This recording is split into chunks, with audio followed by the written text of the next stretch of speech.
All right. Hello and welcome to episode 4 of the Community Improvement Fund podcast. As always, we are your founders. I am Davey Smith. And I am Andrew Smith. And today we are going to start out with an update. So let's go. Yep, so today is Thursday, and this Saturday we are going to have our third trivia night at the Askelin Baptist Church Fellowship Hall. It is where we had our second trivia night, and it went really well.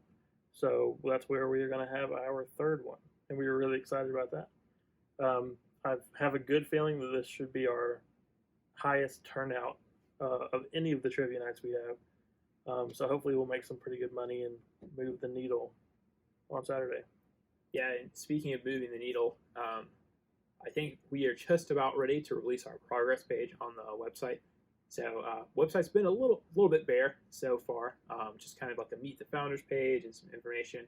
And like we've said before, we don't want it to be too cluttered, but we have had a progress page kind of in the oven waiting on us to have some good reportable progress.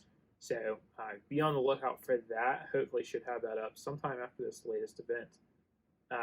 Yeah, I would say after this weekend, after we deposit the money we make from trivia and collect any of the outstanding donations into our bank account, then we have a good idea of where we stand. That progress page is going to be live on the website. Yep. So should be good to go there. Kind of like we talked about in our last podcast. Goal is definitely to get somebody receiving checks by the end of 2022. So progress page will be a good way to let everybody know how close we are. So it should be exciting. I know you kind of mentioned that we're having it in the same place we had the last one. I know we had kind of wanted to talk about expanding into mainly Dade County. So again, we're in Walker based. We're based in Walker. At least for me, up on Lookout Mountain, really close to Dade County. Grew up going to Dade County all the time. Played baseball in Dade County, so very familiar with the area. Definitely on the lookout for. Right now, I think a venue is the biggest thing we need to find. Just some place where we can, fit a bunch of people in. It helps if it's free, or at least so we can. It's not too expensive. I know that's a problem we've had in the past. Is we don't want to spend a ton of money on a venue because that takes out of our donations. So kind of on the lookout for that. Wanting to move to Dade County so we can kind of expand the number and different people coming to the event. We've had some good crowds, but it is a good percentage of the people are the same people, and so they already know what we're doing, and so we want to get more people in. We don't want to keep squeezing the same 10 people for donations too. So right, and I think Trenton in particular has better infrastructure that we could take advantage of to promote a trivia night. There's like a government and more like restaurants that we could advertise in and stuff like that. So I feel good, and just a bigger population to draw audience from. So I feel like that's the natural move,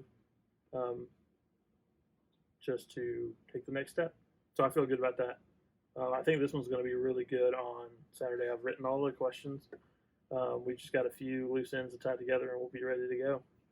Yeah, I got our new mic for the speaker system. Worked out the kinks from the last time, so yeah, I feel pretty good about it. Yeah. So you want me to introduce the main content that we're going to talk about today? Sure. Okay. So first of all, I just want to reiterate that sometimes it can seem kind of abstract what we're doing, but our main goal is obviously to establish Chattanooga Basic Income, which is going to be a privately funded universal basic income system that is going to benefit, in the long run, it is going to benefit every adult citizen of the Chattanooga metropolitan area. So the reason that we want to do this is to completely eliminate poverty, zero poverty, and also, in a larger aspect, reduce overall income and wealth inequality, because that is a big problem in the United States especially. So that's our main goal. Like, that's why we do what we do. That's the only thing we care about, really. So today in particular, we wanted to kind of zoom in and focus on the poverty aspect of why we do what we do, because we talk about income inequality a lot, and I feel like income inequality is more of a middle class problem, because like when you look at the middle class Americans, you can kind of like say, oh, we have income inequality, but we're still way better off compared to citizens of other less fortunate countries. And I think that you can say that, but that's too simplified, and you can't dismiss income inequality because of that reason. And I guess, can we just define middle class real quick, because I've heard a lot of different people talk about that in a lot of different ways, and I think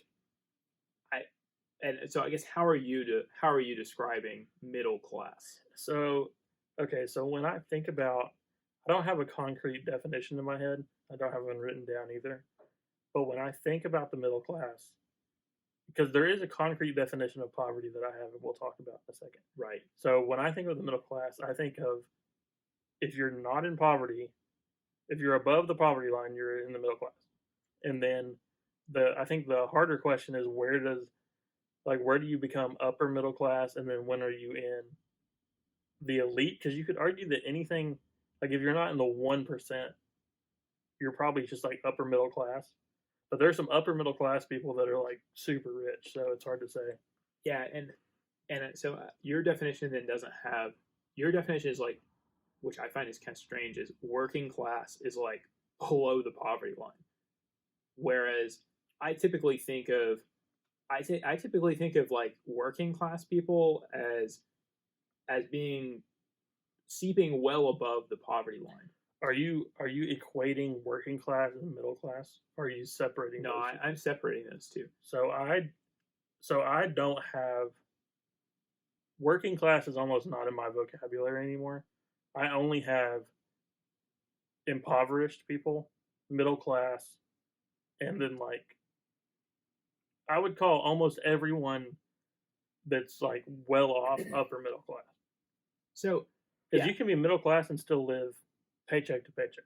Yeah. Easy. So the only rub I have with that is that I hear as a metric of success a lot of times the phrase growing the middle class, and what they're talking about is picking people up out of the working class into the middle class.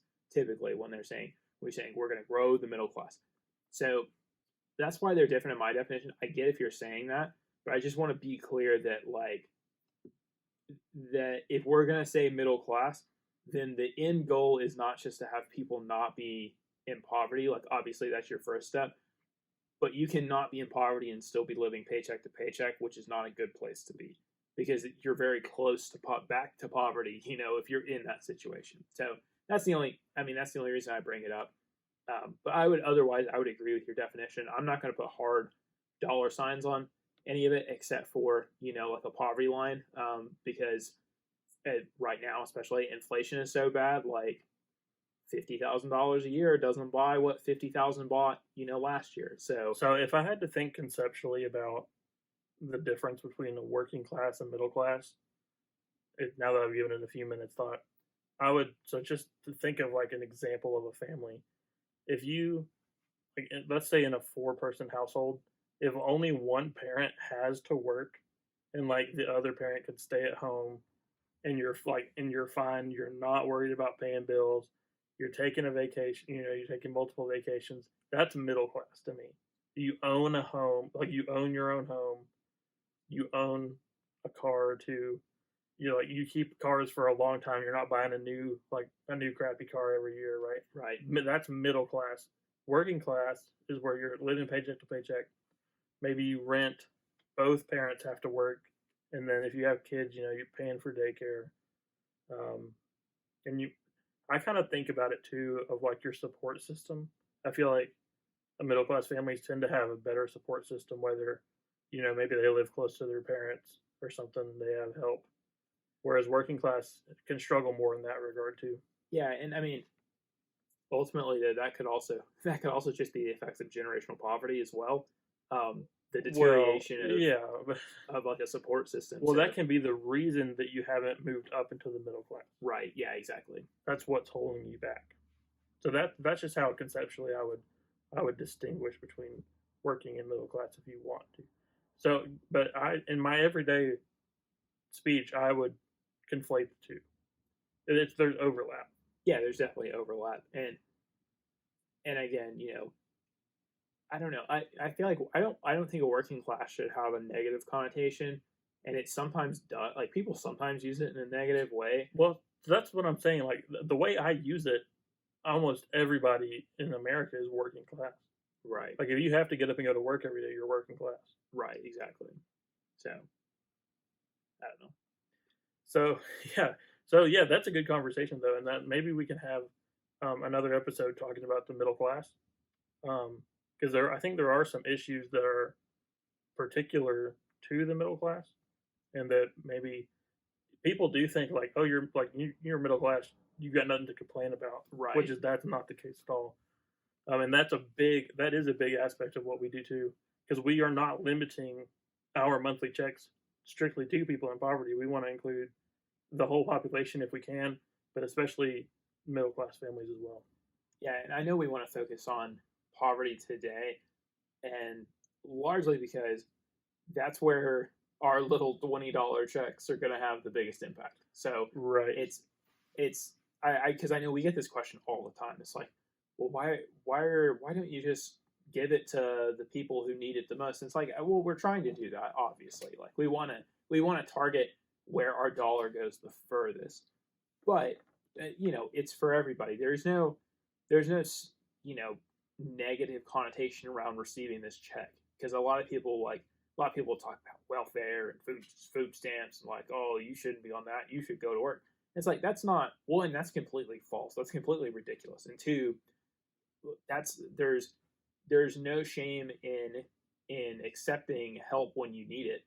And then the final thing is like, we're going to eliminate that completely because we're giving it to everybody. Like, right.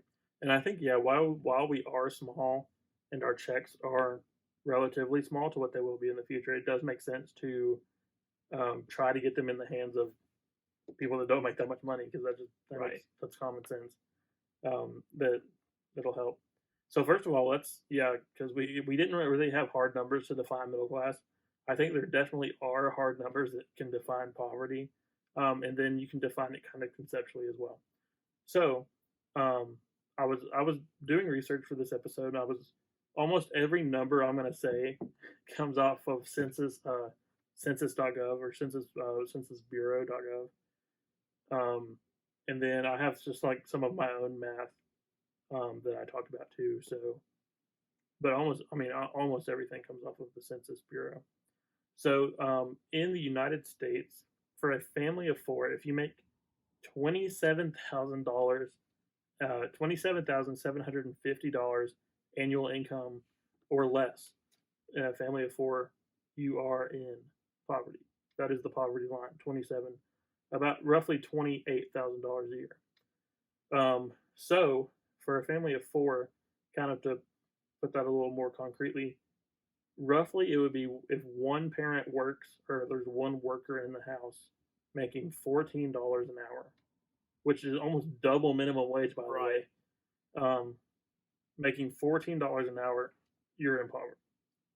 And when you hear, because I know minimum wage is a popular topic, when you hear $15 an hour minimum wage, that's where that number comes from.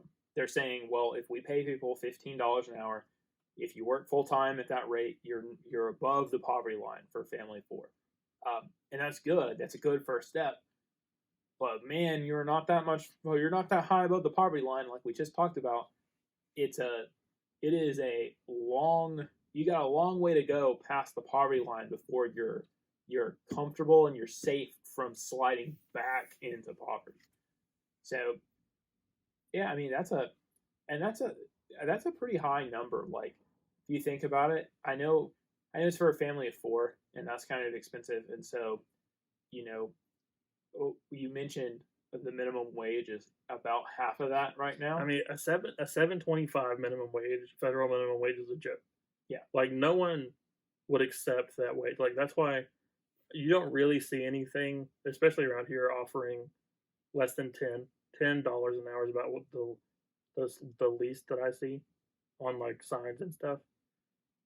Or like if you think maybe like you work with like somebody that like paints houses or something, most of those people pay their workers $10 an hour too. Yeah, and I know it's been a little while since I've worked in like the restaurant industry, but when I worked in the restaurant industry, I wasn't making 7.25, and No, I was untipped, so I want to call that out because tips are also kind of weird, but untipped even in a restaurant, even if you're working like McDonald's, Burger King, fast food, where pay is notoriously low, like it's most of it's not 7.25. they pay like 12 at least. Like nowadays with the labor market, they pay Yeah. like 14. They pay 14, 15. Yeah, I mean, because they have to, because right, because you got to compete. People won't. If there is a shortage of workers, you have to give yourself some advantage, Right. or they'll go elsewhere. So I mean, Or stay at home. or stay at home. Yeah, so that's kind of the concrete definition of poverty. That's how our government defines who is in poverty and who is not. I did want to talk about some more maybe abstract um, aspects of poverty. So on the extreme, like on the extreme end of poverty, I had homelessness written down. Like, if you're sleeping on the sidewalk, you are in poverty. Like that's as bad as it gets. Right. But so once you move up the spectrum toward the higher end of the poverty line, you're still going to see malnutrition, especially in children.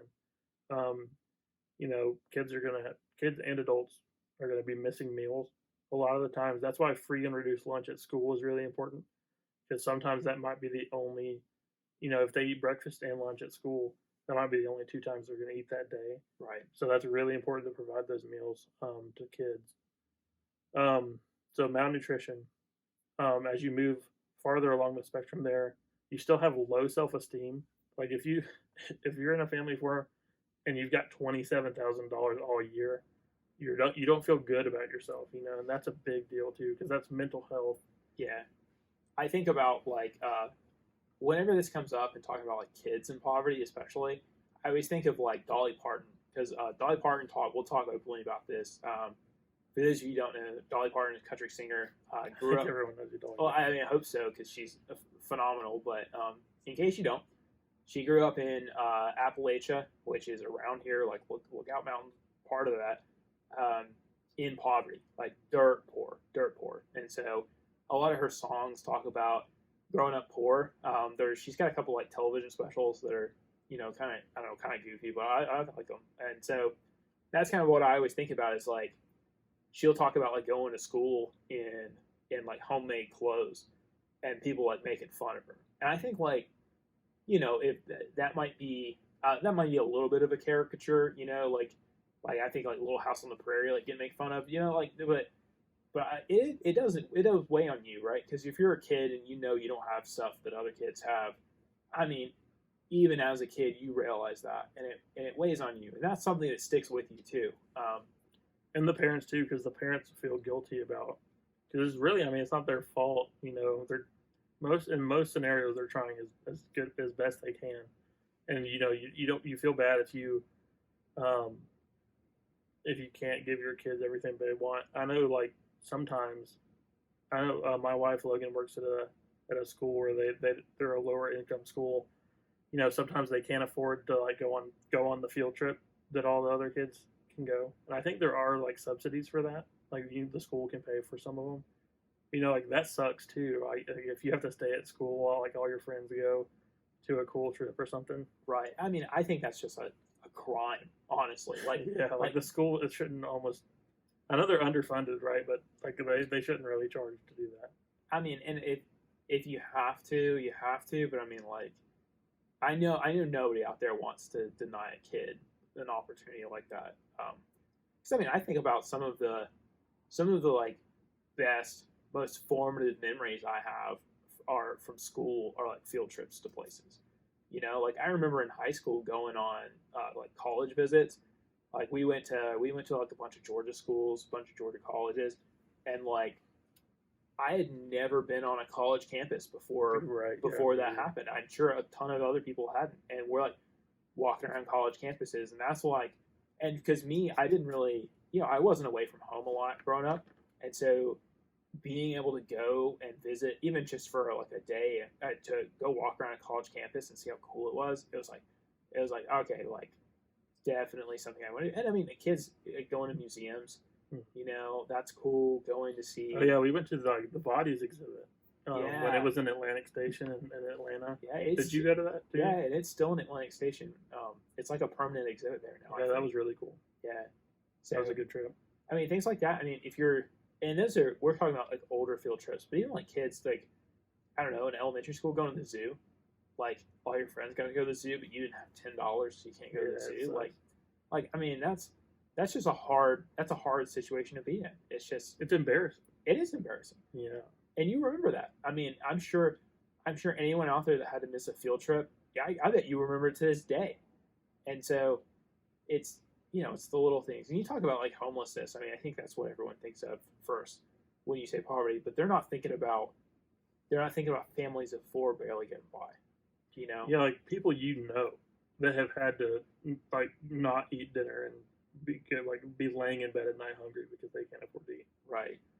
Or they like perpetually can't keep up with the rent, so like they're always getting evicted. They're always moving around, especially when you're little, like when you have little kids.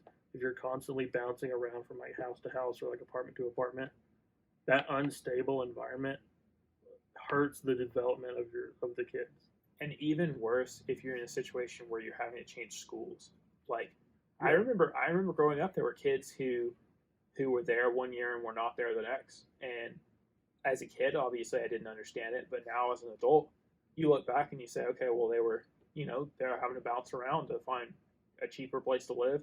It's not in the same school district. If you're living paycheck to paycheck, you can't make that a priority, right? You can't say I want to keep my kids with their friends. If you find a cheap apartment and you can't make rent where you're at right now, you got to go for it. You got to do what you have to do. And I mean, and those kids, I mean, you really do miss out. You know, if you can't keep friends from one grade to the next, you're always having to meet new people. Like you're always on the outside looking in at the beginning of the school year. And so to put another hard number on that too. Currently, I think there's a 2020 statistic. There are 37 million Americans that are below the poverty line. So a way I broke that down too to kind of help think about it a little better. I think about it in families of four. So 10 million families of four are below the poverty line. What's like the population of the U.S. right now? 350. It's a little over 10%. A little over 10%. Okay. It's like 12%. So yeah, I mean that's crazy to think about. Like 1 in every 10 people. Yeah. And it's concentrated too, right? It's if you're not in poverty, you may be insulated from seeing some people who are. Right. Like if you live in a nice suburb or something. Yeah.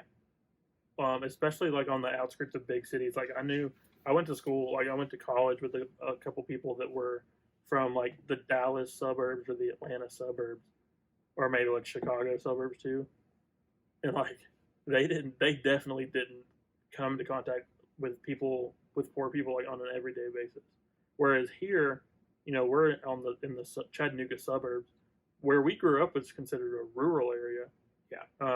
And then so I would say, you know, I mean, everyone knows poverty is really concentrated in urban. You have a lot of urban poverty, like inner city schools, but then also rural poverty as well. And that can be tough too, because like you're not around anything. You know, you're kind of out in the middle of nowhere. If you don't have any money, there's not a lot of stuff going on to help you either. And it can be hard to see that rural poverty as well, because I mean, I think just like, you know, firsthand stuff I see, it's like people living in rundown houses, like got tarps on their roof because they can't afford to fix holes in the roof. Got like siding's falling off, like water comes in when it rains. I mean, like those people are just as poor as your inner city poverty that you're more likely to think of when you say like extreme poverty. And they're, like you said, if you're out in a rural area, you have even less opportunity. I think you benefit a little bit just because you're not under so much scrutiny 24/7. You can make your own way a little bit more, but also I would say that crime is a bigger deal for urban Yeah. for urban poverty. But I would say like for rural people in rural poverty, sometimes like you're nowhere near a doctor's office. Like there are big incentives for people graduating medical school to go to a rural area, just because sometimes like you have to drive 45 minutes to go to a primary care physician, which is a big deal. And then like sometimes like we when we were growing up, there wasn't a grocery store or like anywhere to buy groceries within miles. Like we would literally have to go to we would go to the buy low in Trenton for groceries. We would go once a week. It was like a big deal. I would get like excited to go to the grocery store on Friday just because we weren't anywhere near one. Like there were a few gas stations around, but that's it. Yeah, and and just to put that in perspective, it takes me, because I live like right down the road from where we grew up, and so it takes me like 20-25 minutes to get to Trenton where that grocery store is.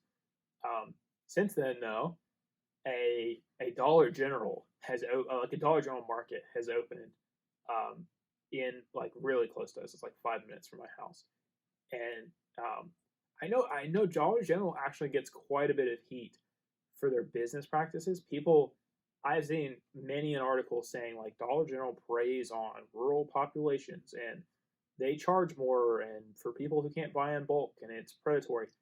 I am 100% in disagreement with that. Like having lived there, you cannot put a price on the convenience of not having to drive 30 minutes to get a loaf of bread. Like I ran out of syrup the other day and I was telling my wife like growing up I would have not had pancakes this morning because it's 30 minutes to go get syrup. It would have taken an hour to go get it. Yeah.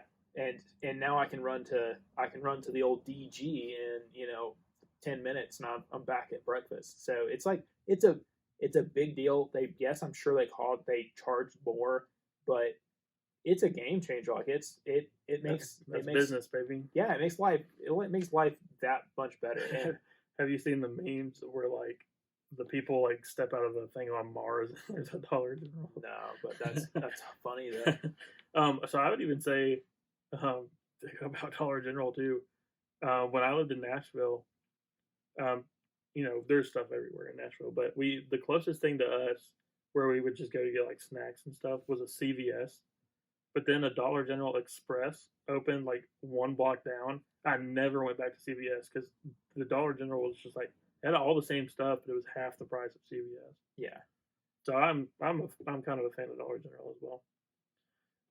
But also to continue, I wrote down I was thinking about a few things that like correlate with poverty too, because again, if we succeed in installing a UBI, a Chattanooga Basic Income, and eventually if we can get it all the way up to $500 per adult per month, guaranteed forever, we will eliminate poverty.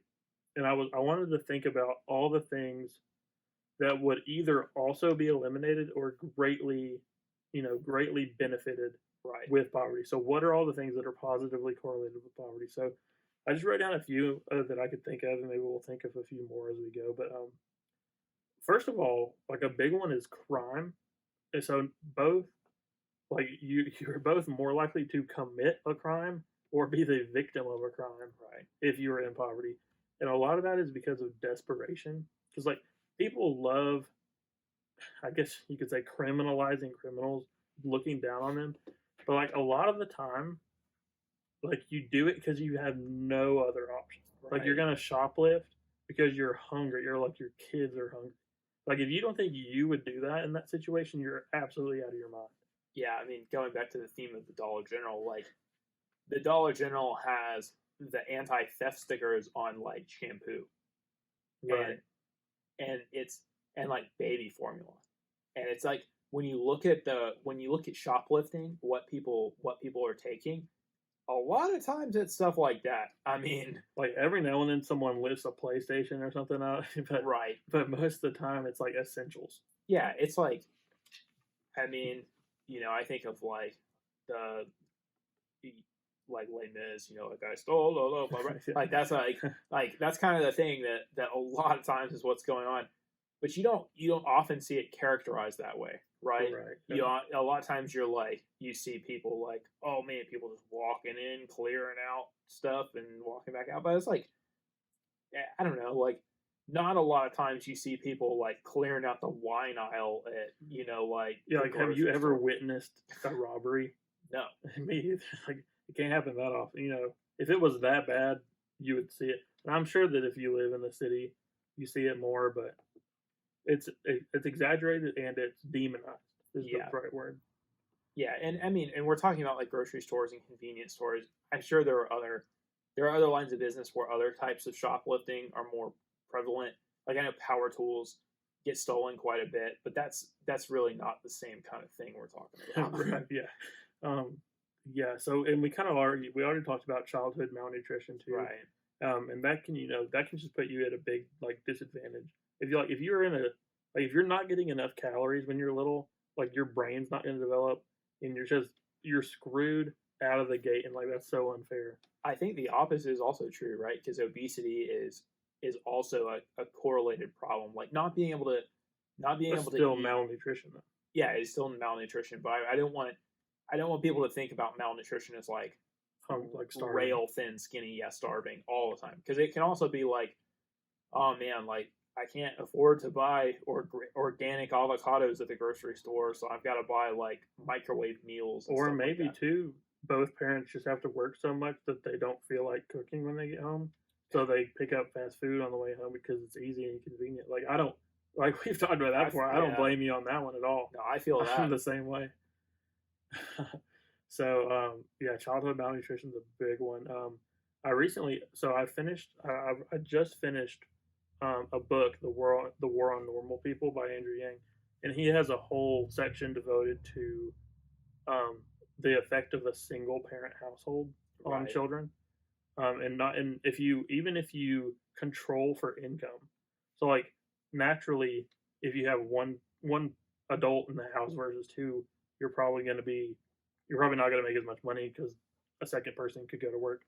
But even if you hold income constant, children in single parent households are less likely to succeed or move up in social status than people in two parent households.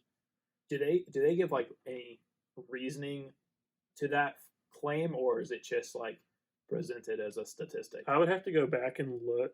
I didn't have it written down. Are you skeptical of that or something? I mean, a little bit, but I'm sure because so I guess where my mind goes is there's a big difference between I'm a single parent because I got pregnant unexpectedly and my husband left me and now I have to work long hours to get by. I never get to see my kid. And then there's like Brad Pitt and Angelina Jolie, right? Where like, yeah, we had kids and we got divorced, but we're both pretty well off. We split the time relatively evenly with the kids. Well, so I think this is what I think. So like I said, if you control for income, if you were to look at children whose parents had just as much money as Brad Pitt and Angelina Jolie, they would probably be better off in, I don't know what metric you're going to use, right? Like maybe even like how much education you get or something, but whatever metric, maybe mental health. I bet the kids would be better off if their parents stayed together. I mean, yeah. No matter what, right? Right. Well, because I think about the reasons why people grow up, why people don't have two parents. I mean, even a step or a step parent. Like it doesn't have to be or adopted. It doesn't have to be your natural parents. Right. Because sometimes like you need to break up. You'd be better. Yeah. It's in a bad situation. Yeah, and that's fine. But when I look at reasons for single parenthood, it's like a death of a spouse is a big one, a big reason. Like you're a widow or a widower raising a child now on your own. Divorce, like we mentioned, and there is no step parent. there's not a whole lot of positive events that lead you to becoming a single parent, and I think that's probably what plays into it for me. Okay. That's why I buy it.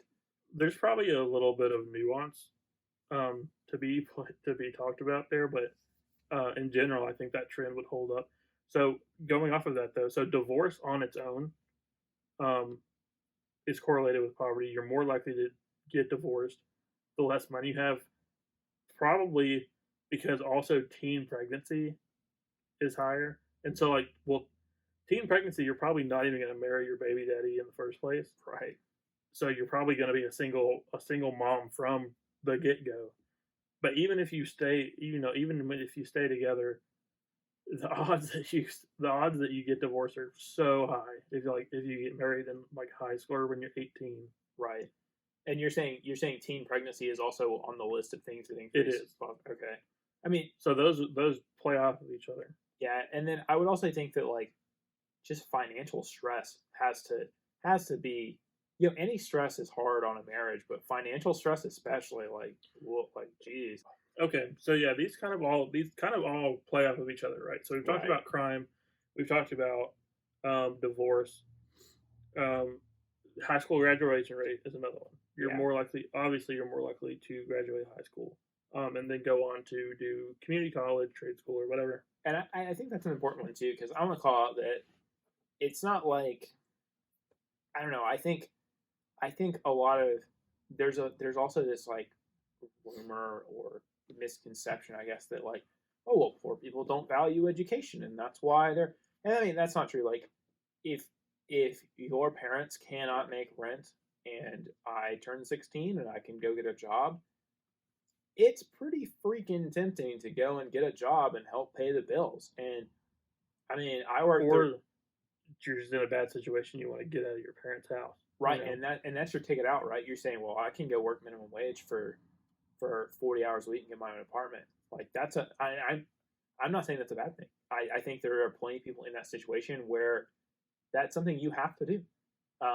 And if you have to drop out of high school, I mean, in the short term, it's probably a good thing for you.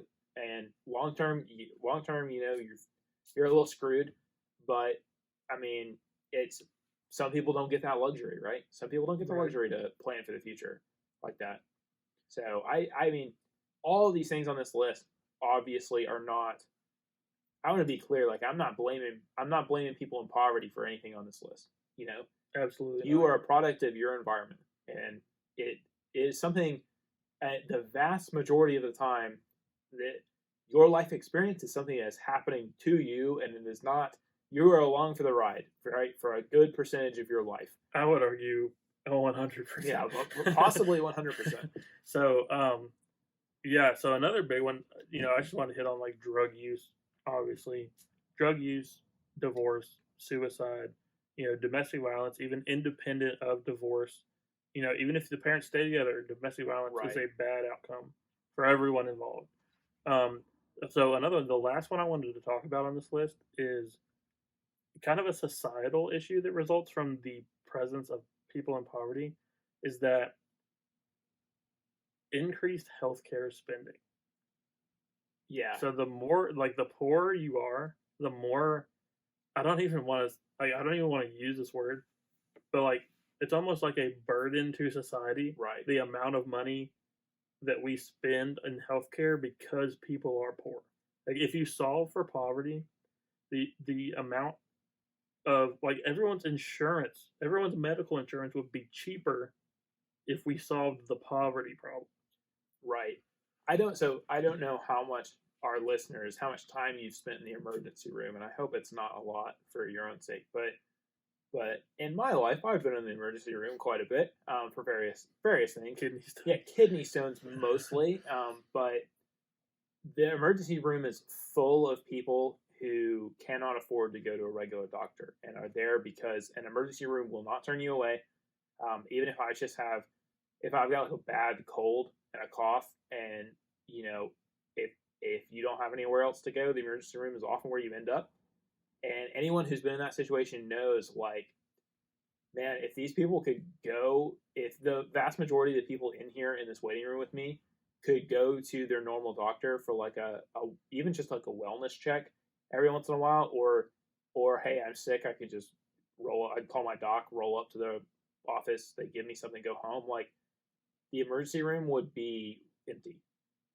Yeah, using the emergency room as your primary care physician is a big part of it. Another part of it is just chronic illness, Right. diabetes, heart disease. Like it kind of not like in today's generation. Like people don't smoke cigarettes as much, but like smoking cigarettes leads to lung cancer and all kinds of stuff, heart disease. I said diabetes. Right. So you're more likely to have a chronic illness. Alcoholism is going to put you in the hospital. Also, I mean, I know I mentioned well checks earlier, but preventative care is something that that if you're in poverty or even above the poverty line, if you don't have good insurance that covers preventative care, like it's too expensive. Like we talked about this I think on the last podcast. Like I was working my job with good insurance, decided not to get dental insurance one time because I was like, I only go to the dentist like once a year for cleaning. How bad could it be? And what a mistake that was. Because I mean, they were going to clean me out just to go and clean my teeth once a year. I ended up waiting a whole year until I had insurance again. So you can work a job to get yourself above the poverty line that still doesn't give you insurance, and you're not gonna. I mean, it's a tough pill to swallow to go get preventative care. I haven't had a physical in years. Like I haven't had a well check in years. I know I should go, but I don't. And I mean, if layer that on top of it's super expensive. If I had to go, if you don't have insurance, it's going to cover it. You're not going to go. And then when you end up at the doctor's office at some point, it's going to be really bad. For every dollar you spend on preventative care, you're saving who knows how much in future healthcare costs. So right. And just to kind of put a button on it too, like you can kind of see that all of these things play off of each other. Like obviously, if you're not, in a good situation, you're probably not going to take care of yourself as much. And also, mental health plays a big part of it because stress can definitely manifest itself as a physical ailment. Right. Even if even if you don't have a mental break or you don't have some sort of mental illness, it can manifest itself in other ways. And it weakens your immune system. You're gonna get sick in general more often. So I think that's kind of a good overview of poverty in its own right, and then things that are correlated with poverty. So, really, in my humble opinion, I think that universal basic income really is the closest thing to a silver bullet for our society as we get, because this is probably for another time, for another show, but like UBI I think does a better job of addressing than like unemployment insurance does, even like food stamps. Disability, don't even get me started on disability. Like I'm not knocking, like if you are disabled and you need it, great. I think that it sets you up for failure in the long run though. So I think UBI does a better job than our current social safety net in general. So I'll just leave it at that. Yeah, I mean, obviously, I agree, right? I wouldn't be here if I didn't agree. So I agree. I think also there's no reason why we can't have it, right? So we're obviously going to do it in a private fashion. We between the two of us, we don't have the money to make it happen. There are several dozens of people out there in America who could literally, or even in the Chattanooga area, I would wager there is more than one person in the Chattanooga area who could snap their fingers and make this happen right now, and they don't do it. And so I don't want to come off as like, oh man, I hate rich people, because I don't. I mean, I'm not. That's not where I'm coming from.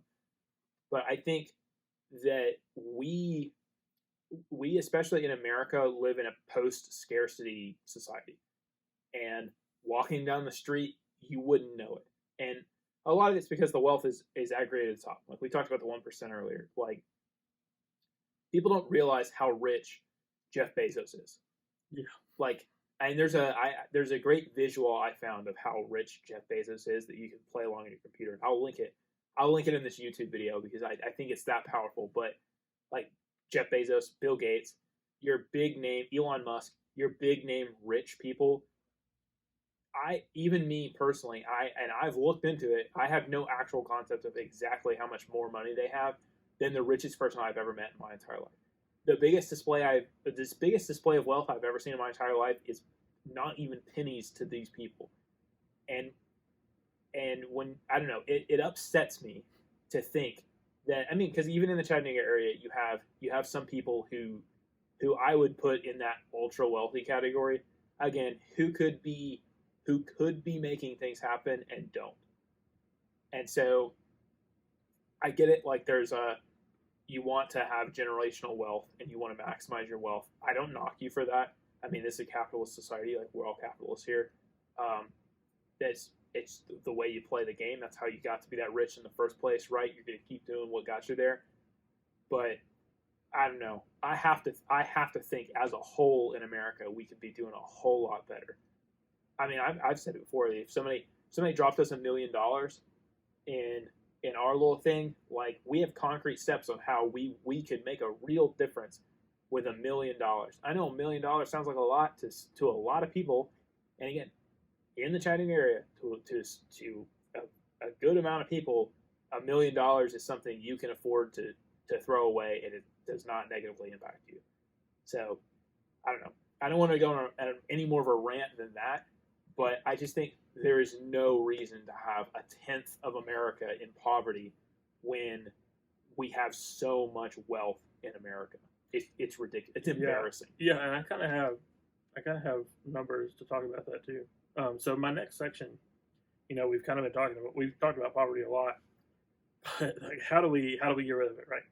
And at this point, you probably know what we want to do, right? $500 a month, every adult in Chattanooga. But so I want to zoom out for a second and talk about the United States. So earlier I did say in the United States there are 10 million families of 4 in poverty. So let's say, hypothetically, if we wanted to just straight up pay each one of these households $20,000 a year permanently, right? Every year, $20,000. So poverty line's 28. So you're getting them almost all the way there. If they have a job at all, they're going to be out of poverty, right? So $20,000 a year for 10 million households is $200 billion every year is what you would need to pay every year to eliminate poverty. That would effectively eliminate poverty in the United States. So $200 billion a year, to have an endowment to guarantee that every year. Do you know how big the endowment would be? Well, I looked at your paper earlier. Okay. So it's $5 trillion. So $5 trillion. That's really big. That is a really big number. To put that in perspective, the U.S. government budget is about $5 trillion every year. So I'm sure there are those out there that would argue, hey, let's just take the hit one year and implement it, because that's kind of a one-time the $5 trillion number is a one-time expense to create the endowment. Just to be clear, that's not what I'm arguing for. Right. I don't think that's a good idea. But that's the number. So what's more important that we are actually acting on is, if you take the 500 largest public companies in the United States. So to be clear, a public company is a company that has had an IPO and is listed on the stock market. That means me and you could go and buy a share of this company today. So this does not include some of the biggest companies are private. So not including private companies, just companies in the stock market. The biggest 500 of them total are valued at $42 trillion. Right. So if we had a little more than 10% of owners, a 10% stake in the 500 biggest U.S. companies, poverty's over. If we could get that in our fund. Another way to look at that is that if you have a mandatory, I don't want to say this because we're not the government, but if you had a mandatory tax of 10% of your biggest 500 publicly traded companies, you said, hey, welcome to the top 500. Here is your prize. It is 10%. 10%, you could do the same thing. And I'm not the government. I'm not proposing that we do it this way.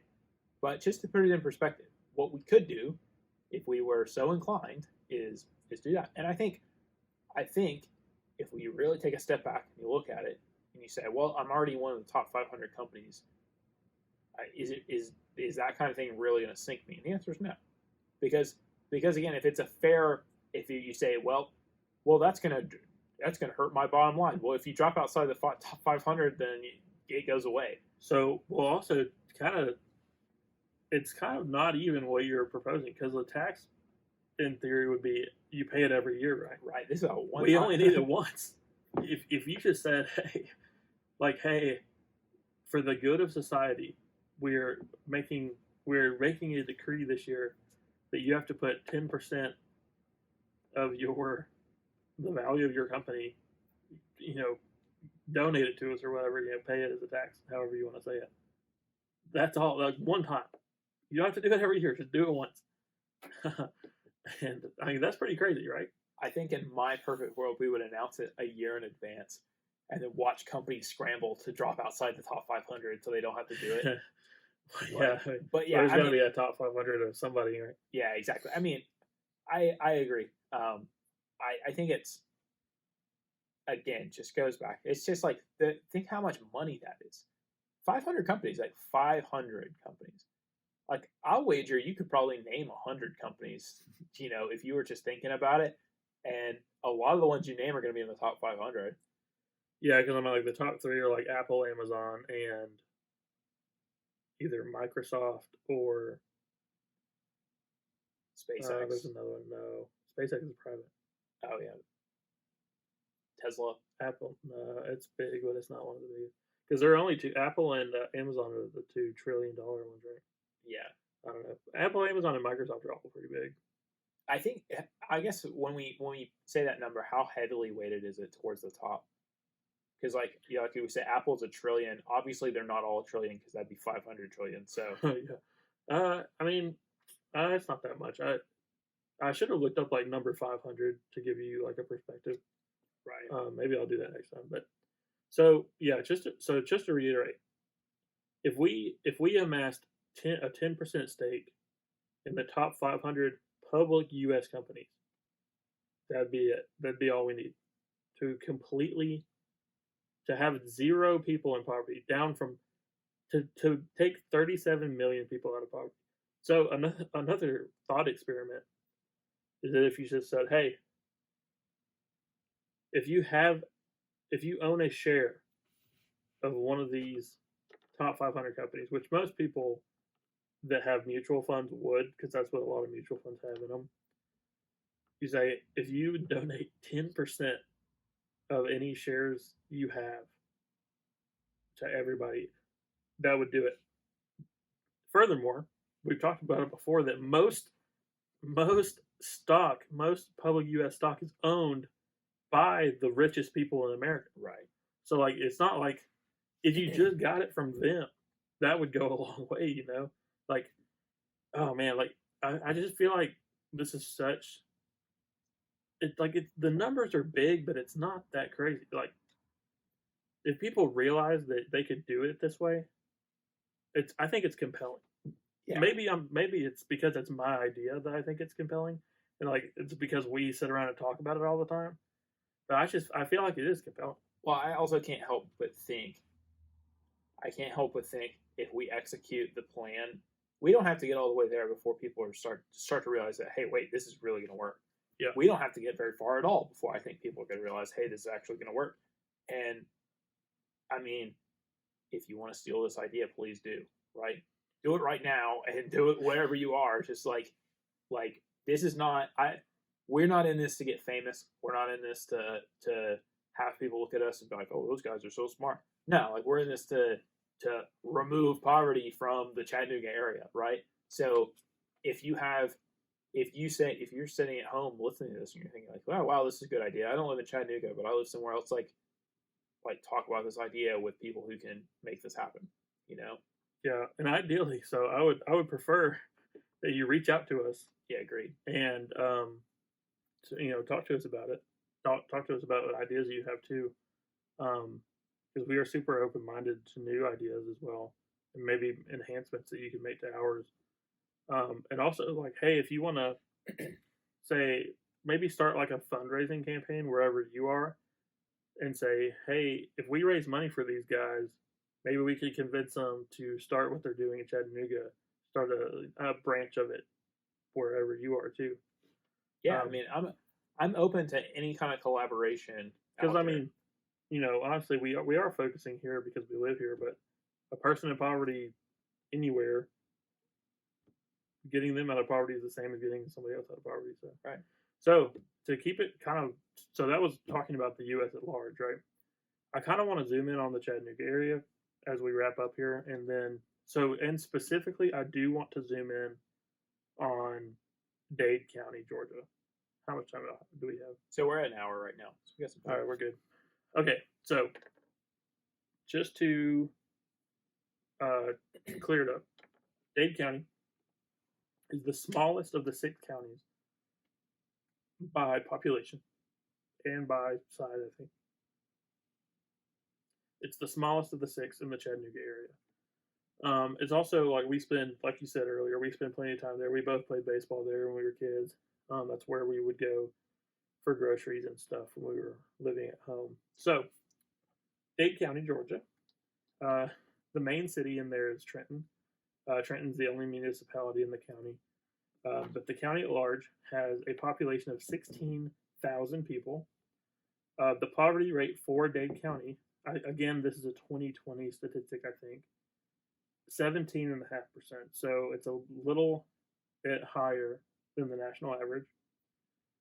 So I like to think in terms of households, not necessarily in terms of individuals. I think it's easier to think about. So there are roughly 1,000 households in Dade County are below the poverty line. So 1,000. So to do our numbers, right? If we wanted to give them all $20,000 a year to eliminate poverty, that would be $20 million annually to the families. If you wanted an endowment to guarantee that for forever, you'd never have to worry about it.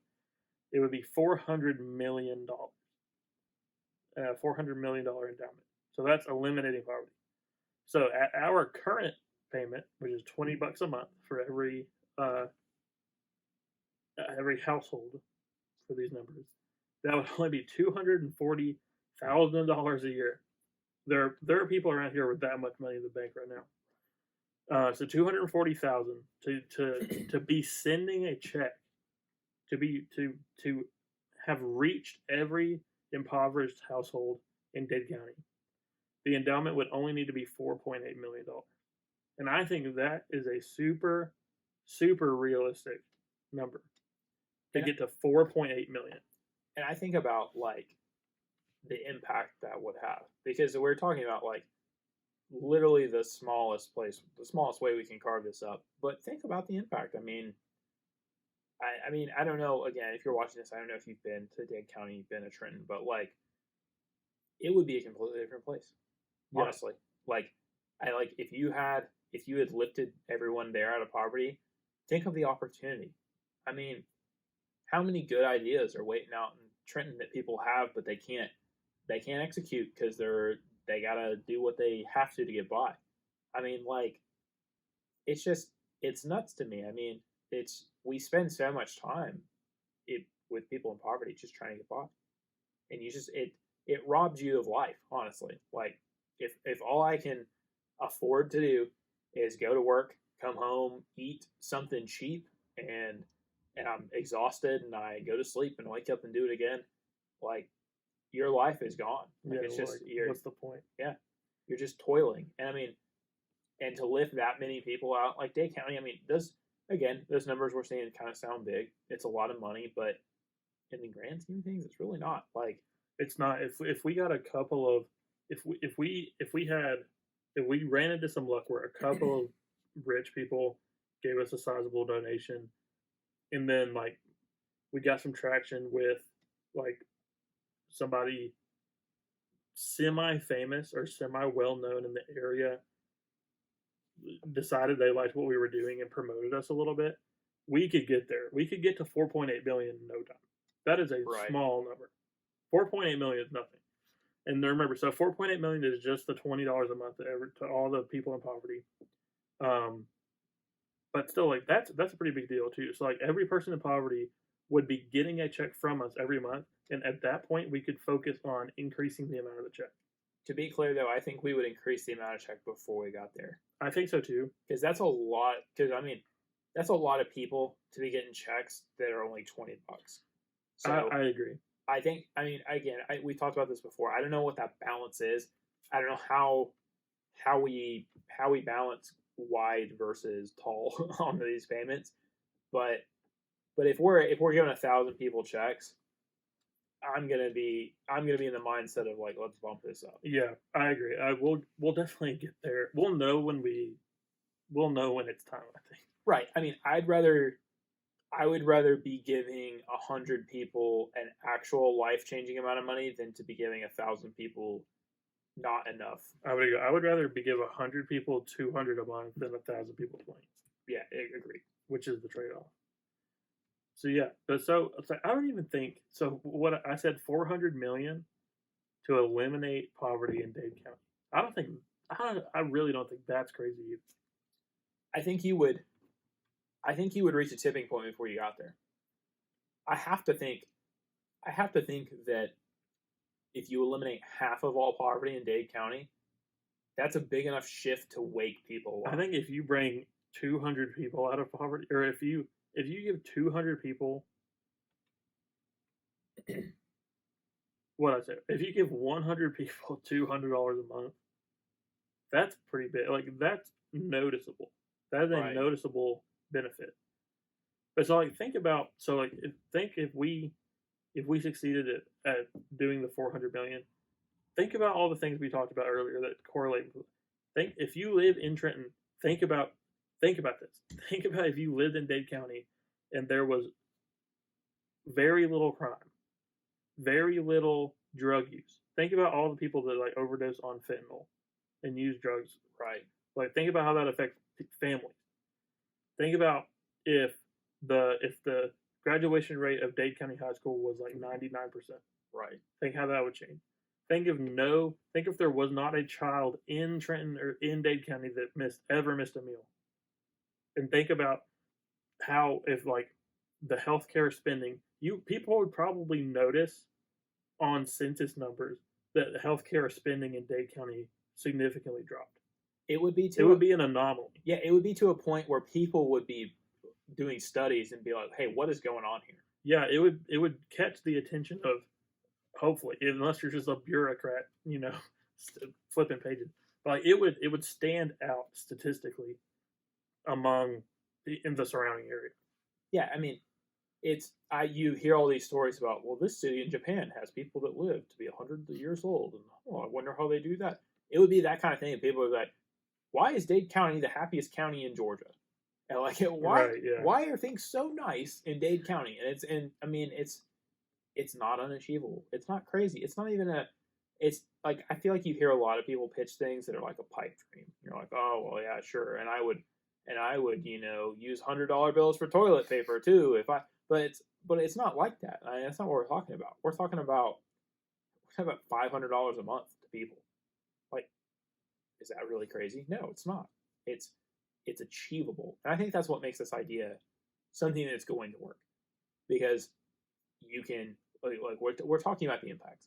Like, these aren't things we think are going to happen. These things are going to happen. Like, yeah, we know it is going to happen. Yeah, it's like it is a truth. It is proven that these things correlate with poverty. And like, obviously, you're not going to solve 100% of the issue, but you can way reduce it. If you can completely solve poverty. Poverty is manufactured. It shouldn't be. It should not exist in the United States at the current moment. Right. I mean, I always think about it in the terms of like the food we throw away.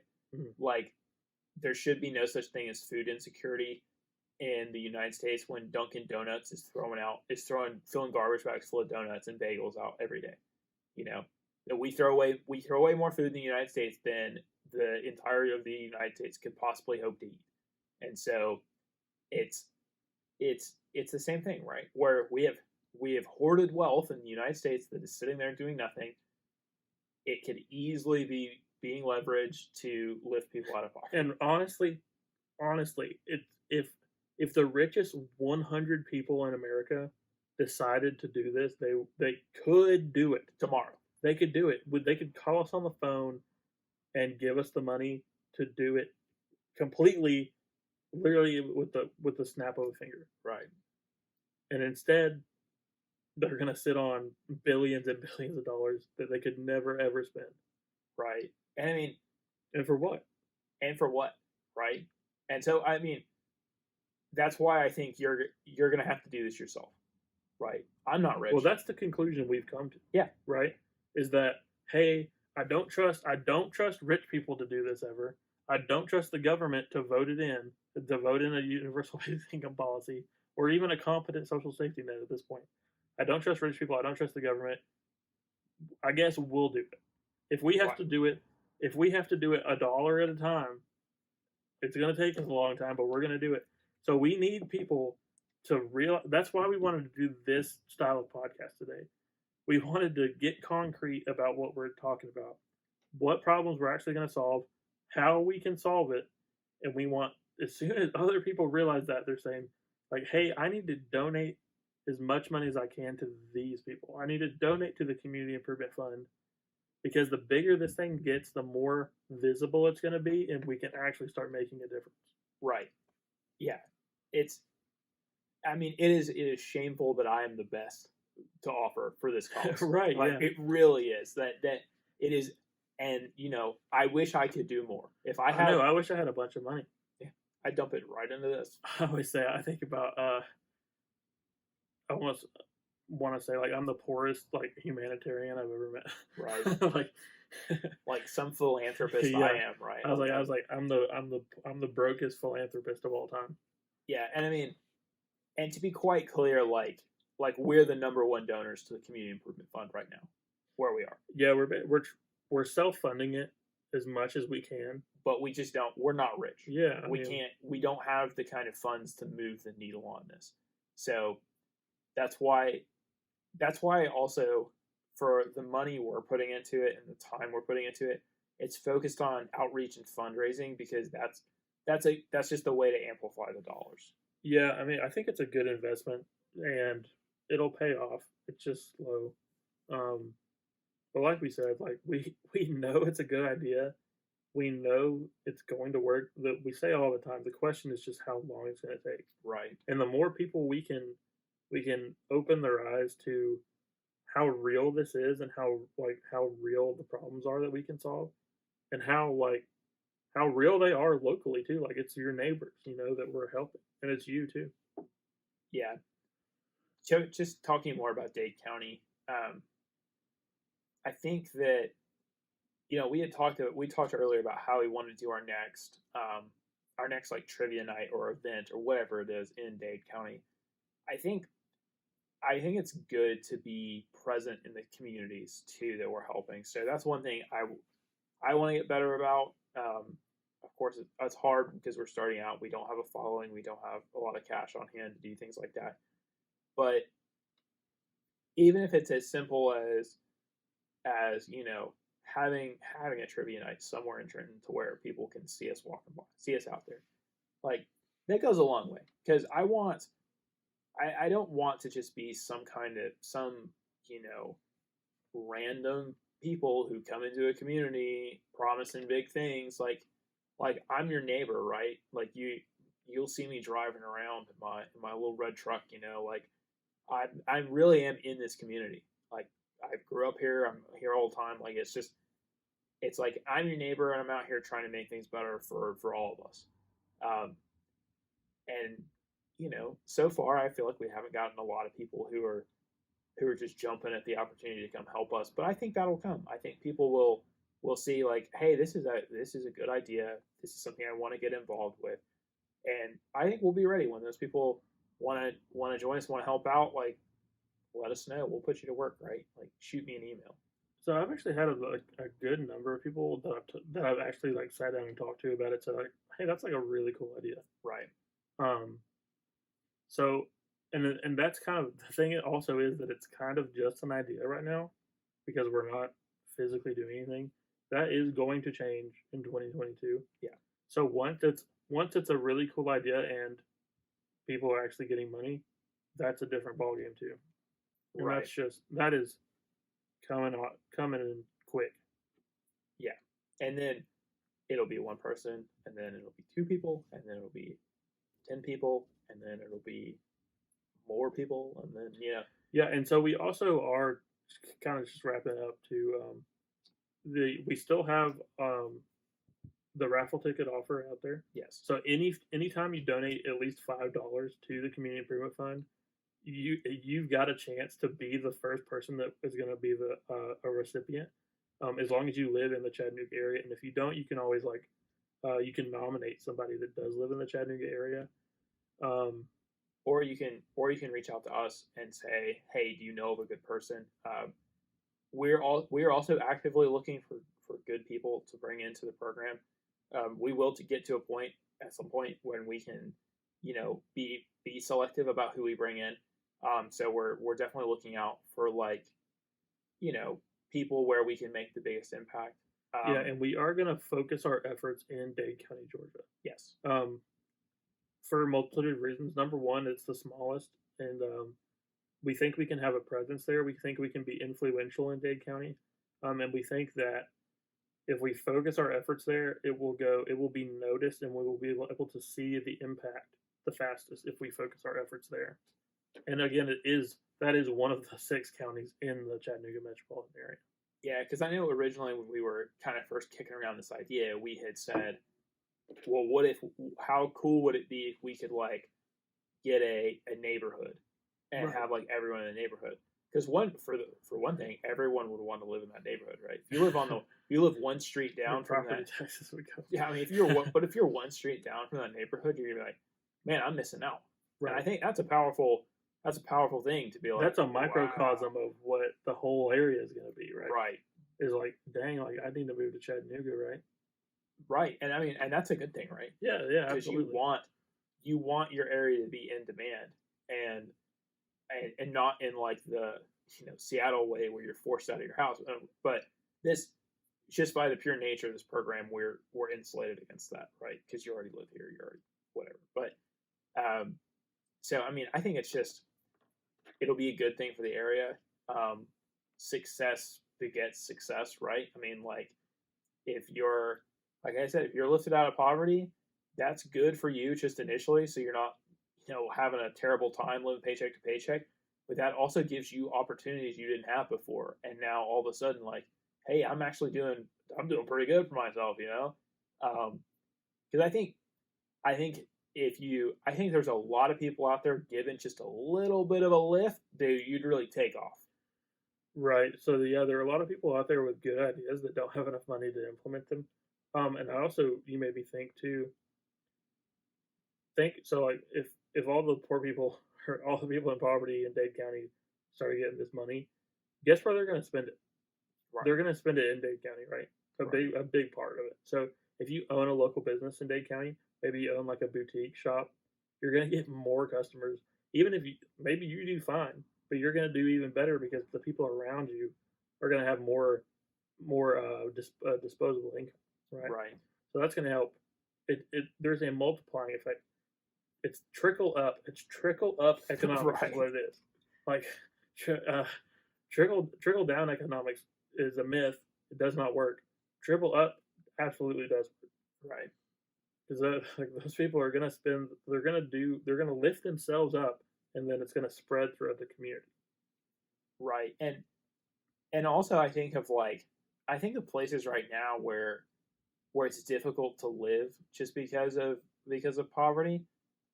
If we're looking at Dade County, I know I know there's quite a bit of poverty on Sand Mountain. Like I don't have concrete numbers on that, but like all of a sudden, if that's not such a bad place to be, I mean, maybe you see more things open there. It's like Right. maybe you see maybe there are things that creep out that way. Maybe people in Lookout Valley, I'm thinking of, hey, where am I going to open something? Maybe I don't do it, and maybe I don't. I think some part of Lookout Valley is Dade County, so I don't want to mess with that. But yeah, But what we I'm saying. will Like, eventually. Cause Lookout Valley is it is in the Chattanooga Yeah. area, so we will get there eventually. so maybe Alabama is a better. Like maybe I'm Yeah. going to build something in Alabama. Well, man, that doesn't make any sense. I'll do it in Trenton, but and it's not going to be, obviously it's not going to have hard borders at Dade County, so it'll go out. But you get what I'm saying. Like it makes the whole area more attractive to everybody, just because it's a better place to be. Like why wouldn't you want to be in a good place to be? Right.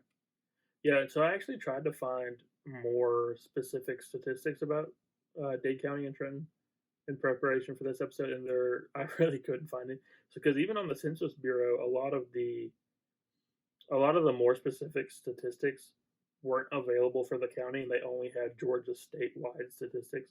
So I was pretty limited. I tried to go on the dadecounty.gov, or whatever it is, dadecounty-georgia.gov, to try to find stuff on there. There's not a ton available. Well, I do know the county executive, Ted Rumley, because we both interned with Downtown, the county clerk. We both had an internship with him, so we know Don Townsend, the county clerk, really, really, really well. Like we could literally walk into his office any day and sit down and talk for an hour. We probably need to do that. I mean, absolutely need to do that, because he could give us some good info and like maybe some pointers on where to start and like who to talk to get our roots in. Yeah, I mean, again, I think I do want to acknowledge that it's been a long time since we've shot a podcast, and a long time since we did an event. Just for context, if you're looking at this 5 years later or whatever, we had a pretty bad variant of the coronavirus come through. A lot of people near us got, like our parents got it, and we're down bad with it for quite a while. So definitely wanted to do some isolating. We didn't work on trying to spread this thing around. We knew a bunch of people that got it too, and we're pretty sick. So we had planned an event earlier, and we canceled it because we said, look, we're not getting people sick. So just now kind of getting back to the point where the case numbers are back down. A lot of these like mask mandates have been lifted. CDC is recommending, they've kind of lifted their strict recommendations. So we're to a point where we feel like we can comfortably have an event again. We can comfortably get out places again. Obviously, we're shooting a podcast ahead of an event. I'd like to do one relatively soon too after the event, because hopefully again we should have some progress out to report on. But yeah, I just want to acknowledge that first of the year was a little bit rockier than we had hoped. I think we were, when we did our 2022 goals podcast, we were full of hope, and then it just got kind of dark there for a little while, and we had to wait it out. So it's just going to be like that until this coronavirus thing is behind us. Obviously, there's even more instability in the news right now. So we're keeping an eye on everything, but definitely want to have a good summer of fundraising, of activity, of getting out there, promoting the idea. Yeah. Yep. That's exciting. I think I don't have anything else to say. Yep, I'm good too. As always, if you want to chat, if you have questions, email us at info@communityimprovementfund.org. Again, that's info@communityimprovementfund.org. We're on Facebook. We're on Twitter. We've got a website, Community Improvement Fund communityimprovementfund.org is our website. Be on the lookout for a progress page to get added soon. If you're in the area and you're listening to this right after it airs, got a trivia event, come out, see us. And yeah. Also, if you would like to make a donation, there's a donate button on the front page of our website, or you can go to communityimprovementfund.org/donate. Donate at least $5 if you're going to donate, because that gets you a chance to get the get the check. But you can donate as much as you'd like, and we'd like all the money you can spare. Yep. Also, I want to mention that we do have a merch website. We got T-shirts, tank tops, all that good stuff, stickers, phone cases. I know you've got a phone case on your phone right there. Yeah, it's the link will be in the description. All that good stuff. Take a look. Again, we keep that stuff priced pretty competitively, so not trying to break the bank on anyone. It's good for exposure, just wearing it around. We do make a small amount on anything you purchase, so that also helps. Every little bit helps. And again, I understand, money's tight, so if you can't afford to donate, you're just not in a place to donate. We completely understand. Throw us a like on YouTube. Throw us a subscribe. Comment. Let us know. All of those things are just as good as a donation because you help us get the word out.